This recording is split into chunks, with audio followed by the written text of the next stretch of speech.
My first guest is the chairman of the U.S. Senate Subcommittee on Science, Technology, Space, and Peanut Butter? No, just the first three. And was a Democratic candidate for president. His new book is entitled Earth in Balance, Ecology and the Human Spirit. Welcome, Senator Al Gore. Al Gore.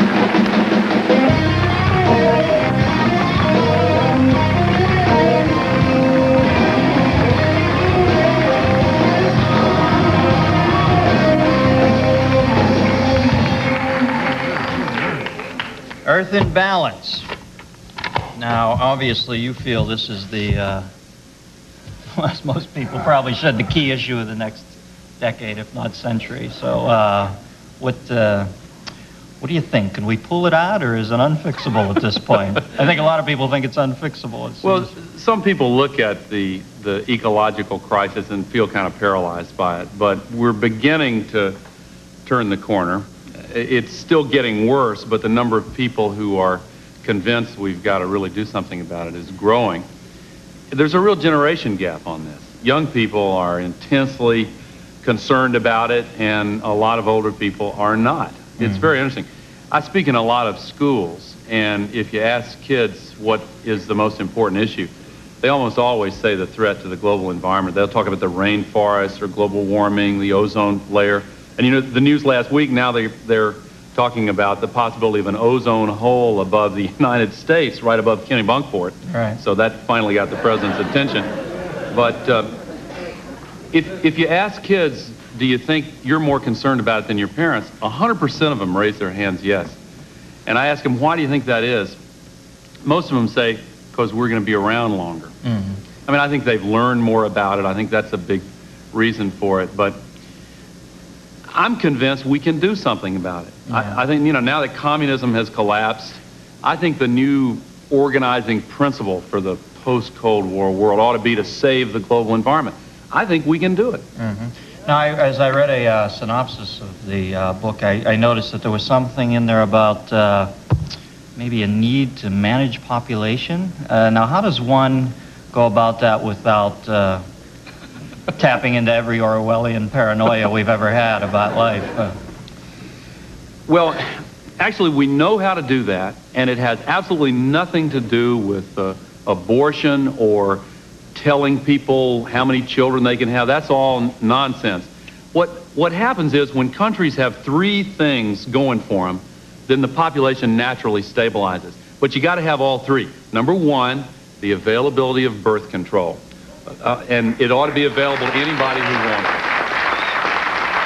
Now, we've concentrated on that one, but we haven't paid attention to the other two, and they're just as important.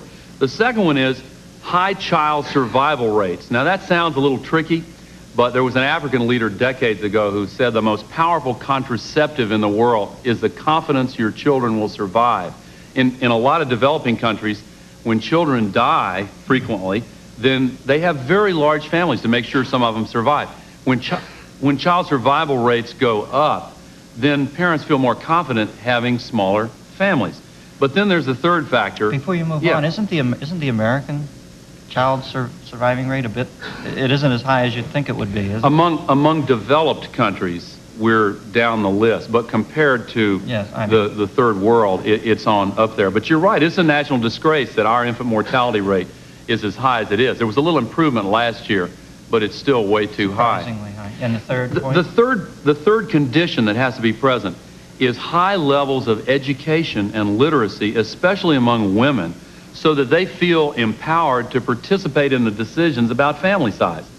In every country where all three of those conditions are present, population stabilizes. They move from high birth rates and high death rates to low birth rates and low death rates. Mm-hmm. Where any one of those conditions is missing, then the population explodes. Ethiopia, for example, has about the highest infant mortality rate in the world and about the highest population growth rate in the world.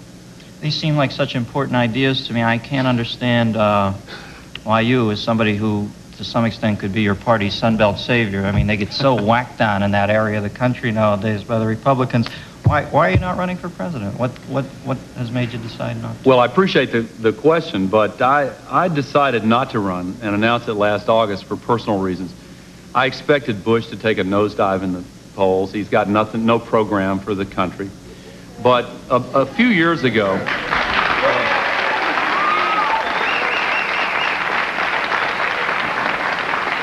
a little over 2 years ago, my son was almost killed in an accident, and my family and I went through a healing process that's just inconsistent with me ripping myself out of their lives to go out full-time on the campaign trail. And I hope at some point in the future I'll have a chance to run for president. If I do, I will. But it didn't feel like the right thing for me to do in my personal life this time around. I want to talk to you more about the process of running for president now, which seems like a public crucifixion almost. We'll do that right after this. Back with Al Gore in a second. Senator Al Gore.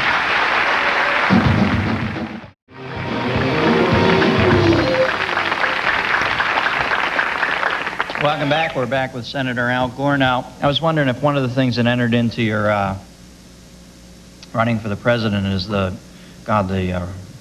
rite of fire it is now. Everybody scrutinizes you, so, which I guess is fair enough. It's such an important office. But you would have admitted already that when you were younger you used to smoke pot, right? Or you experimented with pot.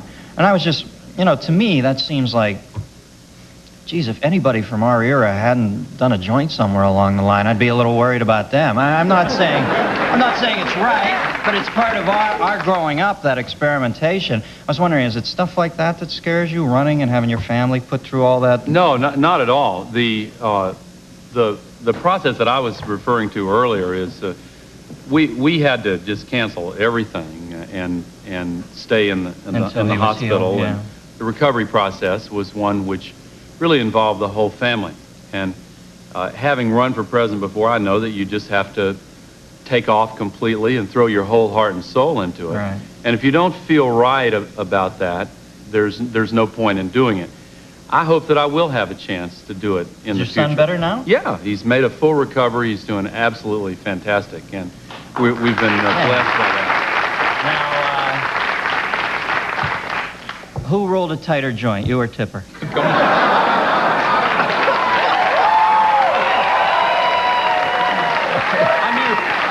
I knew there were certain risks coming on the show, Dennis. I love the thought of Tipper cracking one off. Watch it. Boom. That makes me laugh. Now, what do you think of what's happening to Bill Clinton? Do you think this is legitimate, the feeding process that takes place, or is it just all blown out of kilter? I feel badly for him and his family, because it has to be extremely painful. He's got to be suffering during this. And I'll tell you, here we are borrowing $1 billion a day. Yes. We have a 29% dropout rate. We're piling up pollution at a phenomenal rate. We have this global ecological crisis. We're not competing effectively in the world. And I think that's those are the things the American people would like to see talked about in political campaigns and in the media's coverage of political campaigns. I mean, politics used to be a national conversation about our future and our choices, the decisions we have to make. And the process has been so brutally contracted into sound bites of 6.9 seconds. I can't even say global ecological crisis in 6.9 seconds. And I think people are fed up with the process that we have now. I think there's a hunger for a deeper, more meaningful dialogue about the issues that we're having to deal with. I mean, I think people feel like their lives don't have the kind of purpose that they'd like. I think they feel like our civilization is reaching a kind of a crisis point. They're concerned about where we're going, how we're going to get there. And yet the debates on the front pages of our papers are often about things that have very little to do with all that. Well, don't you think part of that apathy, or it almost derives from the miasma you described? People wander around now. They almost seem to have no control over their life. And I sometimes think that we have so little control. We watch this latter-day bubonic plague cut through the best and brightest of our world. We feel so helpless. I think sometimes we take the minutiae of our lives and trump it up. Stuff like who's sleeping with who, because we at least feel we can get our heads around that. I think that's right. I think that there is a natural tendency to try to distract ourselves from stuff that's hard to think about. And it makes it all the more important to have good leadership to try to develop a shared vision of where we're going. I mean, here we are at a real turning point in history. The world as a whole has made some important decisions. I mean, democracy and free markets are going to be the paths to the future. The world feels itself to be a single global civilization now, a community of nations, and yet there's a kind of confusion about where we go. I think that the effort to save the global environment ought to be the new common purpose, the central principle that around which we organize our activities. Not just stabilizing population, but the other things. Because certainly that's not a two-party thing that you can fight about. That's something we all have to obviously come together on. Real quickly, what did you think about the director of NASA stepping down? I think he's bad point, or I think it was a bad decision. He had some disagreements with Vice President Quayle, and I think the White House wanted to get somebody that wouldn't disagree with the Space Council. I think Admiral Truly is a terrific guy, and I think it's a mistake for the White House to force him out the way they did. Yeah, I think if somebody starts disagreeing with Quayle, we ought to build him a statue. We'll be right back with the Pixies. Thanks, Al.